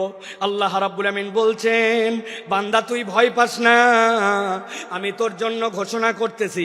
রব্বুল আলামিন কোরআনুল কারীমের 5 নম্বর সূরা, সূরা মায়েদা এর 74 নম্বর আয়াতের মধ্যে বলছেন, আফালা ইয়াতুবুনা ইলাল্লাহ ওয়া ইস্তাগফিরুনাহু ওয়া ইস্তাগফিরুনাহু ওয়াল্লাহু গফুরুর রহিম। আমার আল্লাহ বলতেছেন, এই দুনিয়ার মানুষ ভালো করে বোঝো, আমি রব তোমাকে বললাম, আফালা ইয়াতুবুনা ইলাল্লাহ, তুমি কি আল্লাহর দিকে ফেরত আসবে না? ওয়াস্তাগফিরুনাহু, আর তুমি কি তোমার রবের কাছে ক্ষমা চাইবে না? এটার দ্বারা আল্লাহ কি বুঝাতে চান? তুমি যদি আল্লাহর কাছে ফেরত আসো আর যদি ক্ষমা চাও, আল্লাহ বলছেন আমি রব্বুল আমিন নিজেকে ঘোষণা দিলাম, আল্লাহু গফুরুর রহিম, রব তাকে দয়াময় ক্ষমা করার জন্য রেডি আছে। সুবহানাল্লাহ। তাহলে আমাদের কাজ রব্বুল আলামিনের কাছে ফেরত আসা। আল্লাহ অন্য আয়াতে বলতেছেন, কুল ইয়া ইবাদিয়াল্লাযীনা আসরাফু আলা আনফুসিহিম, কুল, হে নবী আপনি বলে দেন, ইয়া ইবাদিয়া, হে আমার বান্দারা, আল্লাযীনা, যারা, আসরাফু, বাড়াবাড়ি করে ফেলেছো, আলা আনফুসিহিম, নিজেদের অন্তরের উপরে, লা তাকনাতু মির রাহমাতিল্লাহ, তুই তোর রবের দয়া থেকে কখনো ভরসাহীন হয়ে যাস না। ইন্নাহু হুয়াল গফুরুর রহিম, আল্লাহ বলছেন তোর রব নিশ্চয় ক্ষমাকারী আর নিশ্চয় তোর রব রহিম। আল্লাহ এরপরে বান্দাকে বলছেন, ওয়ানিবু ইলা রাব্বিকুম ওয়া আসলিমু লাহু, আল্লাহর কাছে ফেরত আয় আর একবার বল, আল্লাহ ভুল হয়ে গেছে, এখন আমি তোমার কাছে আত্মসমর্পণ করলাম। কোন পর্যন্ত ডিউরেশন? মিন ক্বাবলি আন ইয়াতিয়াকুমুল আযাব, আযাবের দিবস তথা কিয়ামত হওয়ার আগ পর্যন্ত একবার যদি বান্দা আল্লাহর কাছে ফেরত আসে, আল্লাহ বলছেন সুম্মা লা তুনসারুন, আর একবার যদি তোর মৃত্যু চলে আসে আর কেউ সাহায্য করতে পারবে না। আল্লাহ এই আয়াতগুলা সাক্ষ্য দেয়, আল্লাহ বান্দাকে ক্ষমা করে দিতে চান। সুবহানাল্লাহ। এখন আপনাদের কাছে 2টা প্রশ্ন। 1 নম্বরে, আল্লাহ রাব্বুল আমিন ক্ষমা করে দিতে চান, আমরা কি ক্ষমা পাইতে চাই? আল্লাহকে আমাকে শোনাতে হবে না, আমাকে শোনাতে হবে না, আমরা কি ক্ষমা পেতে চাই? আল্লাহ রাব্বুল আমিন ক্ষমা করতে চান, পেতে চাই। কিন্তু দ্বিতীয় জিজ্ঞাসা হচ্ছে, আল্লাহর কাছে ক্ষমা পেতে চাই, কিন্তু এজন্য আমাদের কি কোনো প্রচেষ্টা আছে? কি সমস্যা? আস্তে আস্তে আস্তে, 1জন 2জন বলেন, আপনারা চুপ করেন সবাই, শোনা যায় না, স্পষ্ট না? আল্লাহু আকবার। আমাদের মাইকালা ভাই, আমি আপনাকে কতগুলো পরামর্শ এখান থেকে দিয়ে যাই। আগামীকালকে সামনের যে 5-7 রো দেখতে পাচ্ছি, প্রত্যেকটা বাঁশে একটা বাঁশ পরপর 2টা করে টিউবলাইট লাগাই দিবেন। আর সামনের যে বাঁশ, এই বাঁশ থেকে সামনের দিকে 4টা বাঁশ পরপর 2টা হর্ন 2টা হর্ন 2টা হর্ন, যত সাউন্ড বাইরে তাক এই জায়গাতে কালকে লাগাই দিবেন। ঠিক আছে ভাই? আজকের মধ্যে একটু কষ্ট করে শুনি ভাই, হ্যাঁ? তারপরে আমরা নেক্সট এটা ঠিক করে ফেলবো ইনশাআল্লাহ। একদম চুপ করে যান সবাই। আমি মাইকের কাছাকাছি ফোকাস রেখে কথা বলার জন্য চেষ্টা করতেছি, যাতে আপনারা একটু কথাগুলো বুঝতে পারেন। প্রিয় ভাইরা, খুব গুরুত্বপূর্ণ কথা ভাই, কেবল তো কথা শুরু। আমরা ক্ষমা পেতে চাই এবং আমরা ক্ষমার প্রচেষ্টাও আল্লাহর কাছে করতে চাই, কিন্তু কোরআন হাদিসের পদ্ধতি অনুযায়ী ক্ষমা লাভের উপায় কি এ বিষয়ে আমাদের সকলের পরিষ্কার ধারণা নাই। আমি আপনাদের কাছে বলতে চাই, কোরআন হাদিসের বক্তব্য অনুযায়ী একজন বান্দার ক্ষমা লাভের সর্বনিম্ন 5টা উপায়। জিজ্ঞাসা করব, উত্তর দিবেন শুনতে পালে। ক্ষমা লাভের সর্বনিম্ন উপায় কয়টা? হয় নাই। সকলে হাতগুলা নিচে নামান, এরকম করে হাত নিচে নামাবেন। আমি জিজ্ঞাসা করব কয়টা, হাত তুলে সবাই একসাথে বলবেন 5টা। কোরআন হাদিসের আলোকে ক্ষমা লাভের সর্বনিম্ন উপায় কয়টা? সব হাত ওঠে নাই, আমি দেখতে পাইছি। আরেকবার চান্স দিব, হাত নামান। ক্ষমা লাভের সর্বনিম্ন উপায় কয়টা? আলহামদুলিল্লাহ। এই 5টা কথা শুনবো, আমার বক্তব্য শেষ হবে, এশার আজান হবে ইনশাআল্লাহ। ভালো করে খেয়াল করে শোনেন। ক্ষমা লাভের উপায় হচ্ছে 5টা। কয়টা? এর 1 নম্বর হচ্ছে ঈমান এবং নেক আমল। আস্তে করে বলেন, 1 নম্বরটা কি? নেক আমল। ঈমান, নেক আমল। বলেন, ঈমান, নেক। এই ওয়াজটা যেন বাড়িতে মুখস্থ যায়, এজন্য আমি এত কষ্ট করতেছি। 1 নম্বর ঈমান এবং নেক আমল। আল্লাহ রাব্বুল আমিন বলছেন, ওয়াদাল্লাহুল্লাযীনা আমানু ওয়া আমিলুস সালিহাত মিনহুম মাগফিরাতাও ওয়া আজরান আযীমা।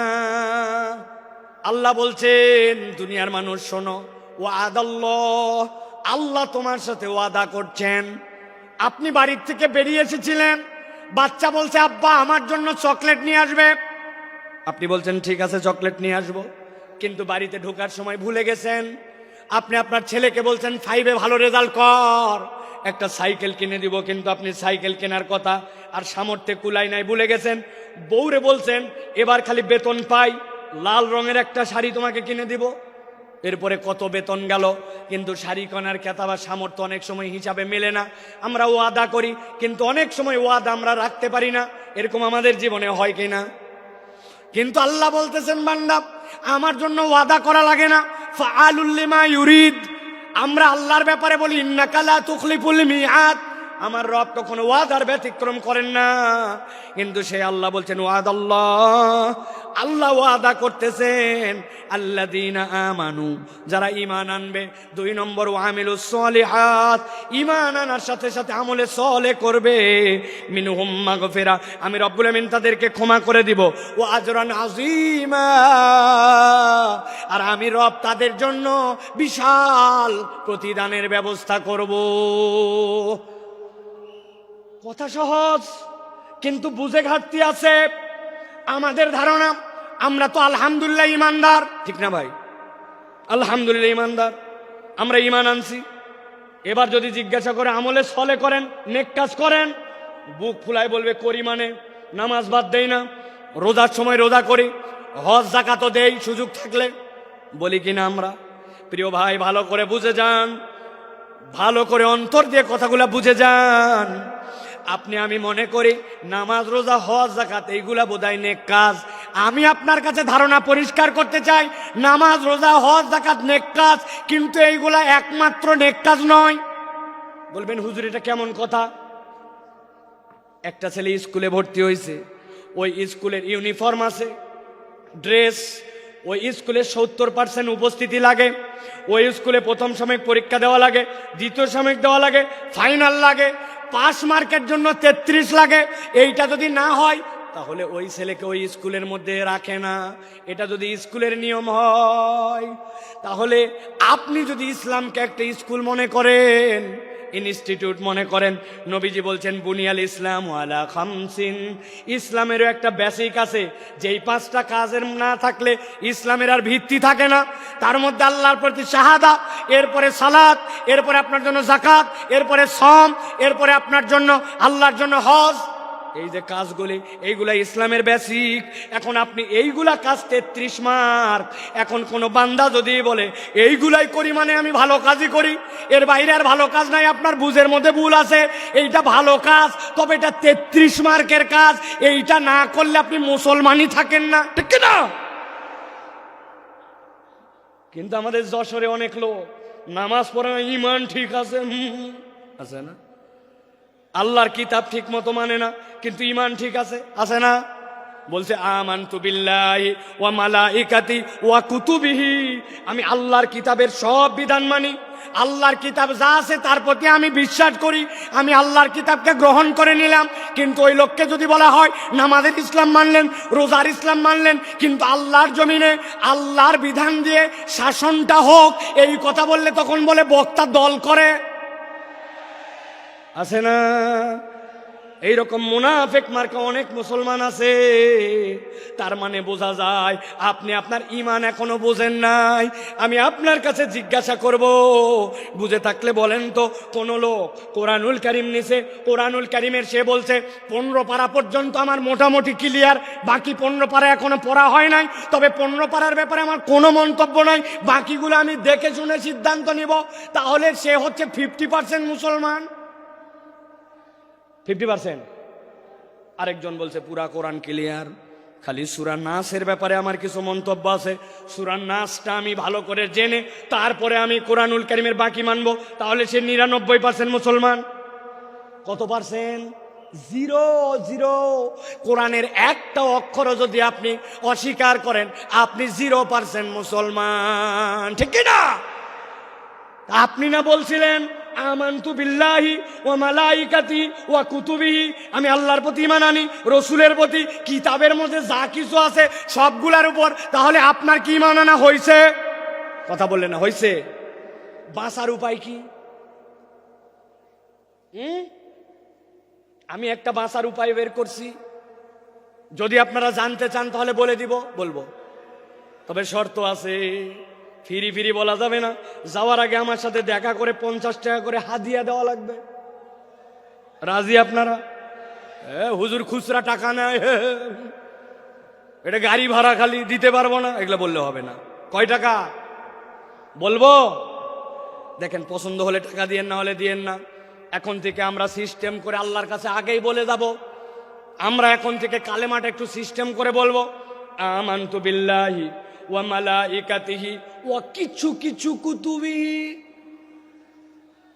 অথবা বলবো আমানতু বিল্লাহি ওয়া মালাইকাতিহি ওয়া যদ্দুর বুঝি তদ্দুর কুতুবিহি। এই তো ফেরেশতা যায় কবরে ধরছে, ধরার পরে বলছে আমি আগেই বলে আসছি, আমি 8 দিনের মাহফিলে বলছিলাম যদ্দুর বুঝি তদ্দুর কুতুবিহি, আন্দাজে আমাকে ধরলে হবে না, বাটাম কি একটাও মাটিতে পড়বে? এই জন্য ভালো করে বোঝেন, ইসলামের বেসিক আপনাকে মেনে নিতে হবে, ওইটা আপনার জন্য ঈমান। তাহলে আমলে সলে কি? আল্লাহ তো ক্ষমা করতে চান, আল্লাহ রাব্বুল আলামিন আমলে সলে নবীকে দিয়ে শিখিয়ে দিয়েছেন। আপনি আপনার জীবনে কিছু কিছু নেক কাজ করতে শুরু করেন। নবীজি বলছেন লিল মুমিনি আলাল মুমিনি সিত্তু খিসাল, একজন মুমিনের জন্য আরেকজন মুমিনের নিম্নতম 6টা দায়িত্ব আছে, আপনি এগুলা পালন করেন। আপনি মসজিদে ঢুকছেন, 5 মিনিট হাতে সময় আছে, অযথায় বসবো না, 2টা রাকাত তাহিয়াতুল মসজিদ পড়ি, 2টা রাকাত দুখুলুল মসজিদ পড়ি, তারপরে বসবো।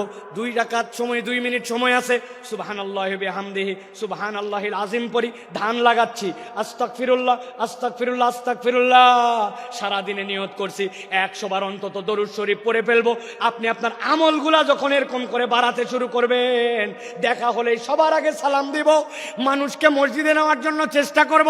অনেক মুরব্বী আছে, এই কথা আমি বহু জায়গায় বলছি, আপনার কারণে মসজিদে বাচ্চা কাচ্চা মুসল্লি আসে না।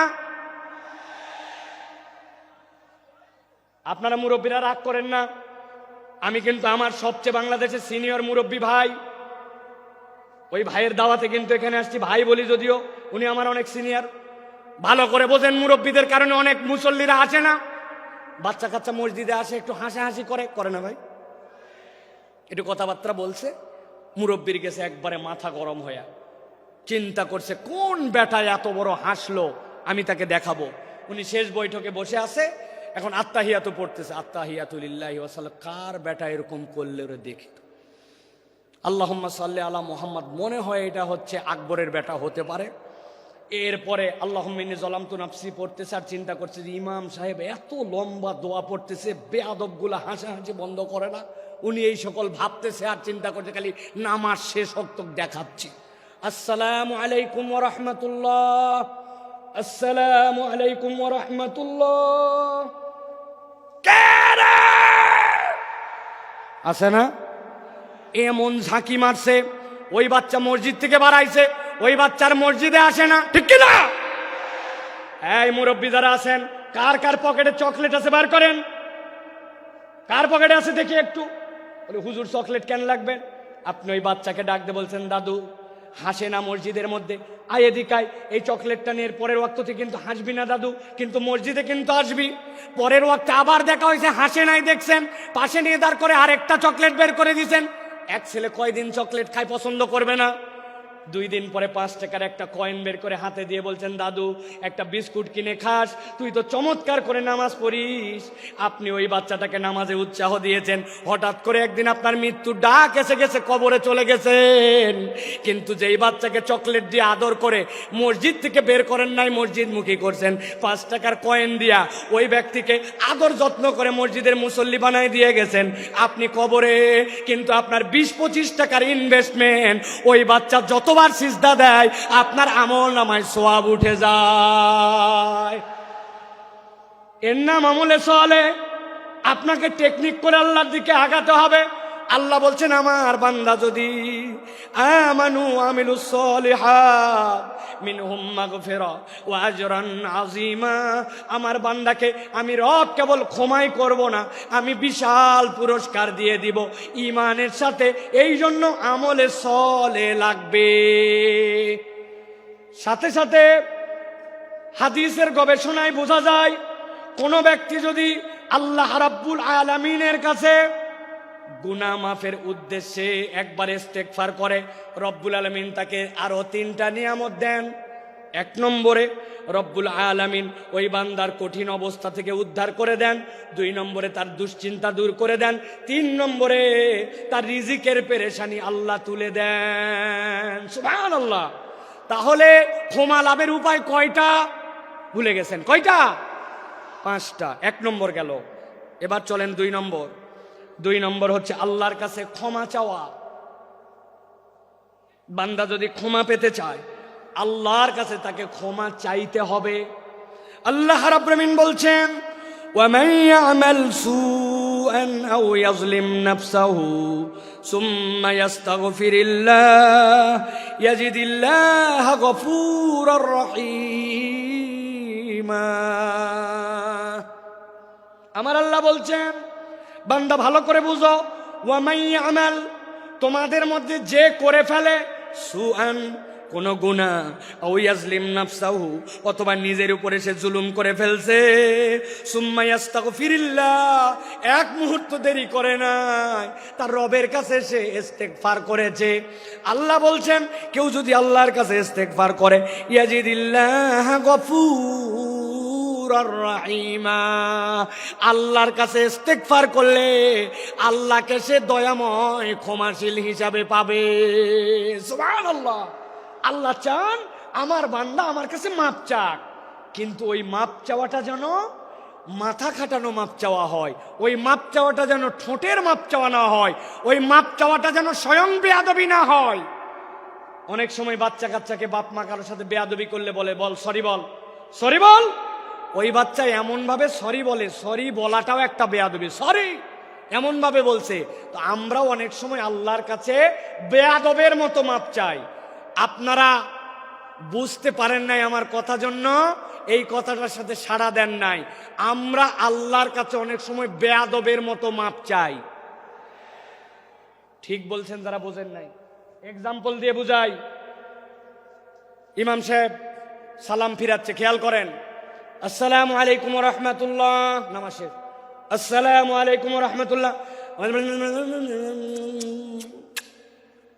আছে। আপনি কি বলছেন আল্লাহর কাছে?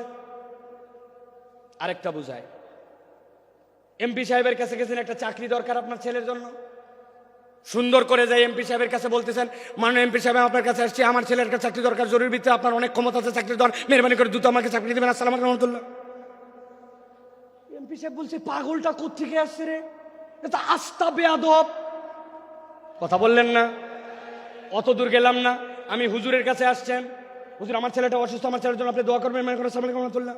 হুজুর বলবে, কি রে পাগল না ছাগল রে, আমার কাছে এত জোরে এসে দোয়া চাচ্ছে। আপনি হুজুর, আপনি এমপি সাহেব, আপনি লোকের কাছে যদি এরকম করে চান, তাইলে ওই লোক আপনাকে বেয়াদব বলে। আর আল্লাহর কাছে আমার প্রয়োজন, কিন্তু আমি এমন ভাবে আল্লাহর কাছে চাই, 2 মিনিট হাতের সময় নাই, মনোযোগ দিয়া কায় মনোবাক্যে দিল লাগায়া আল্লাহর কাছে সিজদায় পড়ে 5 মিনিট 10 মিনিট ধরে কেঁদে কেঁদে আল্লাহর কাছে আমরা মাপ চাই না, অথচ আমার গুনাহ খাতার কোনো শেষ নাই। আপনাদের অবস্থা জানি না, আজকে সকাল থেকে আমার গুনাহ যদি আমার কপাল দিয়ে লেখা হতো নিয়ন সাইনের মতো, স্টেজে উঠতে দিত না। অনেক মুরব্বী মানুষ মনে করছে বোধহয় মুরব্বীর দাড়ি পেকে গেছে, গুনাহ নাই। একটা মহিলা তার সামনে দিয়ে চলে গেছে, অন্তরের মধ্যে এমন কথা উদয় হইছে, ওইটা যদি বাহিরের মানুষ জানতো, দাড়িওয়ালার আর ইজ্জত থাকতো না। জানা গুনাহ, অজানা গুনাহ, ভুলে যাওয়া গুনাহ, আমার আপনার আমল নামায় গুনার কোনো শেষ নাই। কিন্তু আল্লাহর কাছে কায় মনোবাক্যে দিল দিয়ে 5 মিনিট চাওয়ার মতো সময় নাই, ঠিক কিনা? এই জন্য বলছি, আমি এমনি এমনি বলি নাই যে আল্লাহর কাছে বেয়াদবের মতো চাওয়া যাবে না। ক্ষমা চাওয়া মানে কি খালি আস্তাগফিরুল্লাহ আস্তাগফিরুল্লাহ আস্তাগফিরুল্লাহ, এটা নয়। আপনি দিল থেকে অনুতপ্ত হইয়া আল্লাহর কাছে চাওয়ার মতো যদি চান, আমি মাঝে মাঝে বলি, আপনাদের কাছেও বলি, ও ভাই আপনার নামাজটাকে একটু সুন্দর বানান। আমি নামাজ সুন্দর বানানোর জন্য একটা শুধু পরামর্শ দেই, আজকের থেকে শপথ নেন, আপনার জামাত ছাড়া ব্যক্তিগত যত সুন্নত নফল আমি 7 তাসবির নিচে রুকু সিজদা আর দিব না। রাজি? সুবহানাল্লাহ সুবহানাল্লাহ সুবহানাল্লাহ সুবহানাল্লাহ সুবহানাল্লাহ সুবহানাল্লাহ, এরকম 60টা তাসবিহ পড়ব রুকুতে, সুবহানা রাব্বিয়াল আযীম সুবহানা রাব্বিয়াল আযীম সুবহানা রাব্বিয়াল আযীম, এরকম করে 60টা তাসবিহ রুকুতে, 60টা তাসবিহ সিজদাতে। আমার নফল ব্যক্তিগত নামাজ আজকের থেকে 60টা তাসবিহর নিচে হবে না। রাজি আছেন ইনশাআল্লাহ? হঠাৎ করে উঠে গেছি 3 বার পরে, রেগুলার অভ্যাস, আবার টাইট করছি পরের রাকাত থেকেই, না আমি তো 7 তাসবিহর নিচে উঠবো না। আমি আল্লাহর কসম করে বলতেছি, আপনার নামাজের 50% সুন্দর হয়ে যাবে। তাহলে 2 নম্বর আল্লাহর কাছে ক্ষমা চাওয়া, 3 নম্বরে আল্লাহর কাছে তওবা করা। বলেন 3 নম্বর তওবা করা, বলেন। অনেকে বলবেন হুজুর ইস্তেগফার আর তওবার মধ্যে কি পার্থক্য? একটু আগেই তো বললেন ইস্তেগফারের কথা, ক্ষমা চাওয়ার কথা, তাহলে তওবার মধ্যে পার্থক্য কি? তওবার রকম আছে 4টা, দীর্ঘ আলোচনা, সেদিকে যাব না। কিন্তু তওবার মানেটা ভালো করে বোঝেন। আল্লাহ কোরআনে বলেছেন, তুবু ইলাল্লাহি তাওবাতান নাসুহা, তোমরা আল্লাহর কাছে তওবা করো, তওবাটা যেন নাসুহা হয়। কি হয় নাসুহা মানে কি? আরবিতে নাসুহা শব্দটার উৎপত্তি স্থল 2টা, হয় নাসাহাতুন বা নাসাহাতুন। পেটের মধ্যে বাচ্চা, শাশুড়ি মা চিন্তা করছে আমার মেয়ের ডেলিভারি হবে, বাচ্চা কাচ্চার জন্য কাঁথা সেলাই করা লাগবে, এই ছিঁড়া লুঙ্গি, এই চাদর, অমুক কাপড়, এইগুলা জোড়া দিয়ে দিয়ে কাঁথা বানায়, ঠিক কিনা? ভালো করে মনে রাখবেন, নাসাহাতুন মানে ভাঙ্গা সম্পর্ক জোড়া লাগানো, আর নাসাহাতুন মানে ফেরত আসা। আল্লাহ বলছেন, আমি আমার বান্দাকে দেখতে চাই অতীতের জন্য অনুতপ্ত, ভবিষ্যতে আর করবে না। আল্লাহর সাথে সম্পর্ক ছিন্ন হয়েছিল, জোড়া লাগাবে আর আল্লাহর কাছে ফেরত আসবে। একবার যদি তুমি তওবা করতে পারো, আল্লাহ বলছেন আমি তোমার সব গুনাহ খাতা মাফ করে দিতে রেডি আছি। আল্লাহ কোরআনে বলছেন, ওয়া হুয়াল্লাযী ইয়াকবালুত তাওবাতা আন ইবাদিহি ওয়া ইয়াফু আনিস সাইয়্যাত ওয়া ইয়ালামু মা তাফআলুন।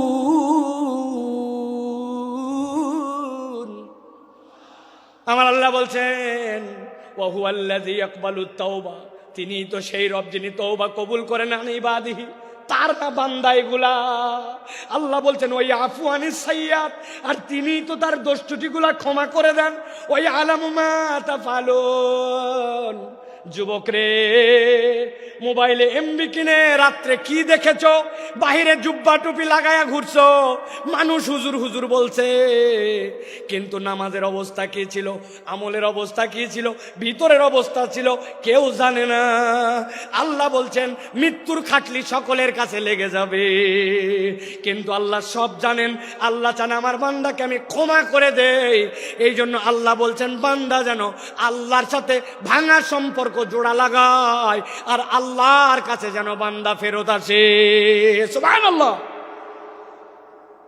ভাঙা সম্পর্ক জোড়া লাগায় তওবা করে করে যদি আল্লাহর কাছে ফেরত আসে, আল্লাহ কেমন পছন্দ করেন।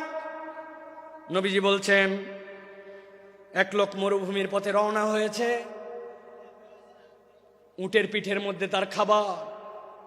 7 দিনের রাস্তা ধরেন, অর্ধেক পেরিয়েছে।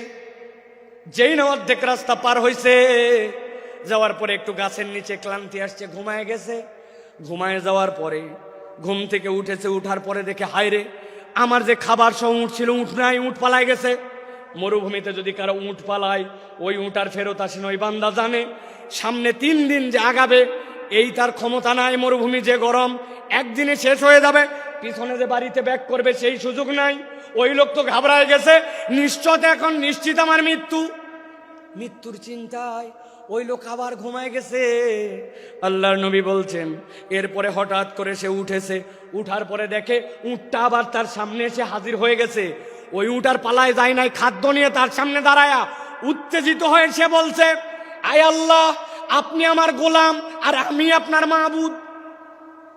যদিও কথাটা হাকিকি না, কিন্তু আনন্দে উত্তেজিত হয়ে বলছে।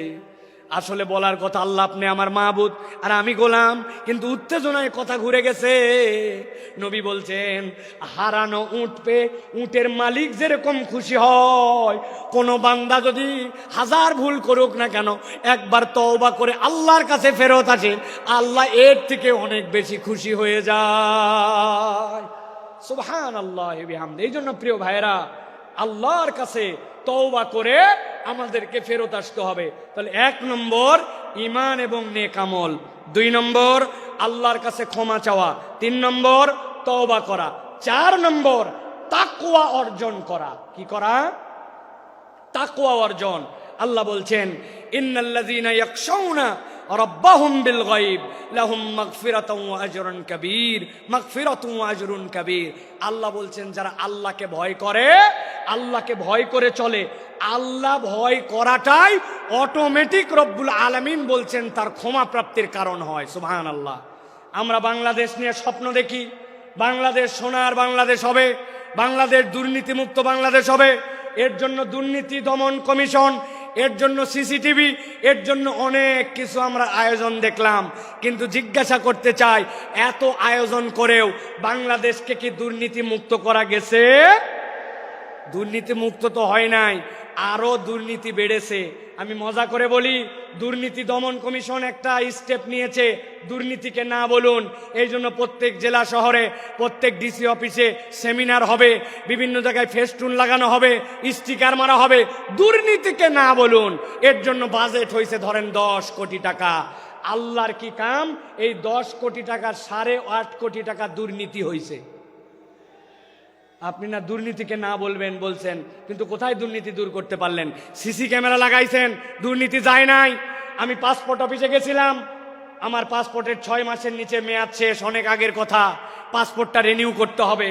পাসপোর্টে যাওয়া, অফিসে যাওয়ার আগে আমাকে লোকজন বলছে প্রস্তুতি নিয়ে যায়েন। আমি চিন্তা করছি প্রস্তুতি মানে বোধহয় কলম কাগজ, তাই তো নাকি? জি না, প্রস্তুতি মানে মাল পানি, ঠিক কিনা? আমি এইগুলা নিয়ে গেছি। যাওয়ার পরে এখন পাসপোর্ট অফিসের দোতলায় আমাকে খালি ঘুরায়, অনেক ঘুরাইয়া ঘুরাইয়া ঘুরাইয়া, টাকাও নেয় না, কাজও করে না, কি জ্বালা। অনেকক্ষণ পরে বলছে নিচে চলেন।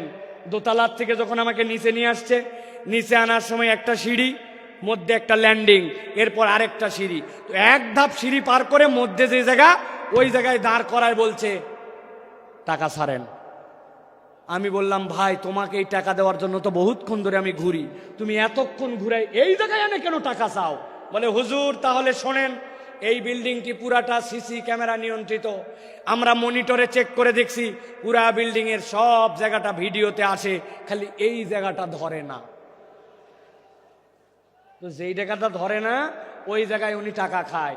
তাহলে দুর্নীতি দূর করতে চান আর দেশকে সোনার বাংলা বানাতে চান, কখনো এটা সম্ভব নয় যদি না মানুষের দিলকে আল্লাহর ভয়ে ভীত করে একটা উন্নত চরিত্রের প্রজন্ম তৈরি করা না যায়, শিক্ষা সংস্কার করা যদি না যায়, এই প্রজন্মকে কখনো মানুষের মতো মানুষ এই বাংলাদেশকে সোনার বাংলাদেশ বানানো সম্ভব নয়। কিন্তু আমরা দেখেছি আমাদের শিক্ষা ব্যবস্থায় গাফলতি, নানান জায়গায় গাফলতি। এইগুলা আসলে কার কাছে আমরা বলবো আর কে যেন কথা শুনবে, এইরকম একটা অবস্থা হয়ে যাচ্ছে। এই জন্য আমরা স্পষ্ট কণ্ঠে বলতে চাই, বাংলাদেশকে যারা সোনার বাংলাদেশ বানাতে চান, আপনাদেরকে কোরআন হাদিসের শিক্ষায় এই জনগোষ্ঠীকে শিক্ষিত করতে হবে, এর কোনো বিকল্প নাই, ঠিক কিনা? আল্লাহ রাব্বুল আলামিন সর্বশেষ বলছেন 5 নম্বরে তোমাদের জন্য যারা ক্ষমা পেতে চাও, তোমাদের উপায়টা হচ্ছে 5 নম্বরে। 1 নম্বর ঈমান ও নেক আমল, 2 নম্বর আল্লাহর কাছে ক্ষমা চাওয়া, 3 নম্বর তওবা, 4 নম্বর তাকওয়া অর্জন, 5 নম্বর আল্লাহর জন্য দান খয়রাত করা। কি করা বলেন না, কি করা? আমরা কৃপণের কৃপণ হয়ে গেছি, আমাদের হাত খোলে না।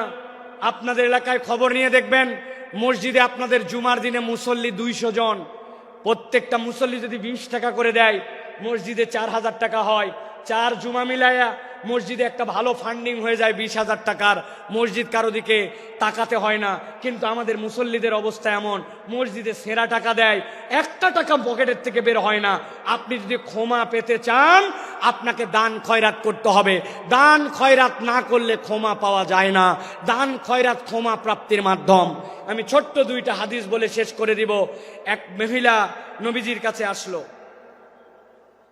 আসার পরে নবীজির জন্য একটা বুর্দা নিয়ে আসলো। বুর্দা মানে এমন একটা চাদর, পাশ দিয়ে ঝালর লাগানো। মহিলাটা ইয়ামেন থেকে সেই চাদর নিয়ে আসছে। সাহাবীরা বলছে, নবী সাল্লাল্লাহু আলাইহি ওয়াসাল্লামের কাছে আসে যখন বলল, হাযা হাদিয়াতুল লাকা ইয়া রাসূলুল্লাহ, নবীজি এমন ভাবে হাত পেতে ওইটা নিলেন যেন কতই না তার প্রয়োজন। সম্মান জানায় নবীজি নিলেন। নেওয়ার পরে নবীজি গায়ে দিলেন। সাহাবায়ে কেরাম বলছেন, নবীজির গায়ে এত সুন্দর লাগছিল, এত সুন্দর ড্রেসে আমরা নবীকে খুব কমই দেখেছি। হঠাৎ করে একজন সাহাবী বলে, ইয়া রাসূলুল্লাহ, আপনার চাদরটা আমাকে দেন। নবীজির সাথে সাথে উঠে বাড়ির মধ্যে চলে গেলেন। সাহাবীরা বুঝলেন নবীজি পুরাতন চাদর পরে নতুন চাদরটা ওই সাহাবীকে দিয়ে দিবেন। সাহাবায়ে কেরাম ওই সাহাবীকে বললেন, তুমি এই কাজ করলে কেন? নবীজি দেখলেন না কত সুন্দর লাগতেছিল, কত আগ্রহ করে নিলেন, তুমি কেন এখনই চাইলে?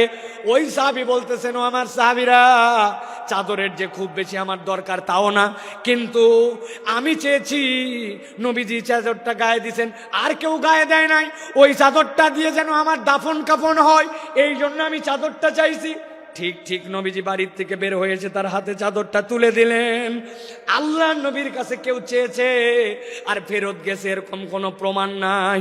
এক মহিলা নবীজির জন্য কয়টা খেজুর আর একটা শশা নিয়ে আসছে। যাদের শরীরে এনার্জি পান না, শরীর ভালো হয় না, পেটের অসুবিধা নানান কিছু, আপনি শশা আর খেজুর মিলায় খাবেন, আল্লাহ চাইলে আপনার শরীরকে আল্লাহ চাঙ্গা বানায় দিবেন। নবীজি পছন্দ করতেন, ওই মহিলা নিয়ে আসছে এটা। নবীজি এক বাটির খেজুর ঢেলে শশাটা ঢেলে নিয়ে নবীর কাছে যতগুলা স্বর্ণালঙ্কার ছিল সবগুলা তুলে বাটির মধ্যে ভরছেন, ভরে তার কাছে তুলে দিছেন। ওই মহিলা তো ঘাবড়ায় গেছে, কয় খেজুর আর শশার বিনিময়ে আল্লাহ নবী এত কিছু দিয়ে দিলেন। নবীজি সর্বোচ্চটা দেখায় দিয়ে গেছেন, উম্মতের কাছ থেকে কেউ যেন ফেরত না যায়। সুবহানাল্লাহ। অতএব আপনি যদি আল্লাহর কাছে ক্ষমা পেতে চান, দান খয়রাত আপনাকে বাড়াতে হবে। হযরত আলী কাররামাল্লাহু ওয়াজহাহু, তার অভ্যাস ছিল তিনি যদি আল্লাহর কাছে ইস্তেগফার তওবা করতেন, যতবার তওবা করতেন ততবার সাদাকা করতেন। নিয়ত করছি ফজরের নামাজ আর বাদ দিব না, কিন্তু বাদ হয়ে গেছে। তওবা করছি আল্লাহ আগামী কালকে থেকে ঠিক করব, কিন্তু 100 টাকা পানিশমেন্ট দিয়ে দিছি। আল্লাহর কাছে বলছে আর মিথ্যা কথা বলবো না, আবার ফট করে একটা মিথ্যা বের হয়ে গেছে, নিয়ত করছি 2 রাকাত নামাজ পড়বো আর 100 টাকা দান খয়রাত করব, তওবাও করছি, সাদাকাও করছি। এটা আলী রাদিয়াল্লাহু তাআলা আনহুর চরিত্র ছিল। এই জন্য আল্লাহর কাছে যদি ক্ষমা পেতে চায়, মুসলমানের চরিত্র কৃপণ হবে না, মুসলমানের চরিত্র হবে হাত খোলা। সুবহানাল্লাহ। একটা ফকিরের অনুভূতি বলে আজকের কথা শেষ করব। এক মালদার লোক, তার কাছে এক ফকির গেছে, যে বলছে কিছু দেন। ওই লোক পকেটে হাত দিয়ে দেখে মানি ব্যাগ নাই, বুক পকেটেও টাকা নাই, বিব্রত হয়ে গেছে। আরে আমি তো মানি ব্যাগ ছাড়া জামা নিয়ে বের হয়েছি। ফকির ডাক দিছে, ডাক দিয়ে গায়ে হাত দিছে, পিঠে হাত দিয়ে বলছে, বাবারে সত্যিকার কথা, পকেটে টাকা একদম নিয়ে বের হই নাই, ভুলে গেছি টাকা আনতে, মানি ব্যাগ আনতে মনে নাই, এই জন্য তোকে দিতে পারলাম না। বাবারে এরপরে তুই চাইলে ইনশাল্লাহ তোকে দিব। এই কথা শুনে ওই ফকির দোয়া করতেছে ওই লোকের জন্য, আল্লাহ আপনাকে বারবার মানি ব্যাগ আর টাকা ছাড়া বের হওয়ার তৌফিক দান করুন। ওই লোক ঘাবড়ায় গেছে, কিরে আমার প্রতি কি রাগ করে এই কথা বললো নাকি, বদদোয়া করলো নাকি? যে কোনো একজন আজানের উত্তর দেন, আমার প্রতি রাগ করলো নাকি, বদদোয়া করলো নাকি? বলছে, বাবা তুই এই কথা বললি কেন, যে বারবার আপনি মানি ব্যাগ ছাড়া বের হন?